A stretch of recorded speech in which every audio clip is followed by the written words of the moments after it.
I also, like Rupa, stumbled upon social media accidentally. After the birth of my triplets, I had actually taken a long break, a sabbatical from work. And when my kids were about 4 years old, 4 or 5 years old, I started writing again in newspapers. And I also started writing on social media. So I'd written a blog about how to be an Indian liberal intellectual who are neither Indian nor liberal nor intellectual in 10 easy ways. So that blog got a lot of traction and it became very famous. So one of those people, he's a writer who calls himself a liberal, who calls himself a feminist, he actually criticized it, but he didn't criticize the content of the blog. I could have understood it if he had criticized the content. He said, oh, she's just a housewife turned columnist.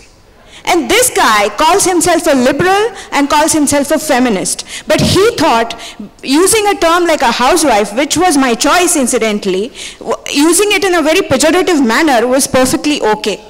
That's when I realized that there is this whole hypocrisy and they just don't want to accept your voice of dissent. And they don't deconstruct your argument. They attack you personally. It's not the message, it's not what you're saying, it's who is saying that. That is the problem. So mainstream media and mainstream journalists have very neatly categorized dissent into two categories: good dissent, bad dissent, like good Taliban and bad Taliban. So what they do is good dissent. What we do, and by we I mean anybody who disagrees with them on anything, that is the bad dissent. And that is the narrative that has been very carefully being constructed right now. Yesterday I heard Shekhar Gupta talk about how in 2002 he did a lot of work on Gujarat riots and he made sure that nobody used the term like Hitler, genocide, Kristallnacht, Holocaust. It was very nice and I was very impressed by his objectivity, by his neutrality, by his complete adherence to journalistic ethics. I was. Then I went to my room and read a 2,000-word article written by Shekhar Gupta about how a one-day ban on NDTV is equal to Modi's emergency. Is this not a false equivalence? If you're talking about emergency, let's talk about emergency. In emergency, for a whole period of 21 months, all civil liberty were completely taken away from people.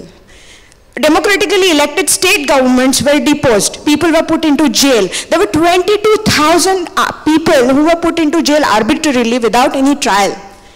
Is that happening now? And I could write all these facts in an op-ed, okay, but it's probably not going to be published in a mainstream publication, first of all. And even if it is published, it's probably going to be published in 10 days. By the time the effect is totally gone. But today I read a tweet by a parody handle called Sir Zaid Hamid. And he says, then in 1975, it was Indira is equal to India, and today it is NDTV is equal to media.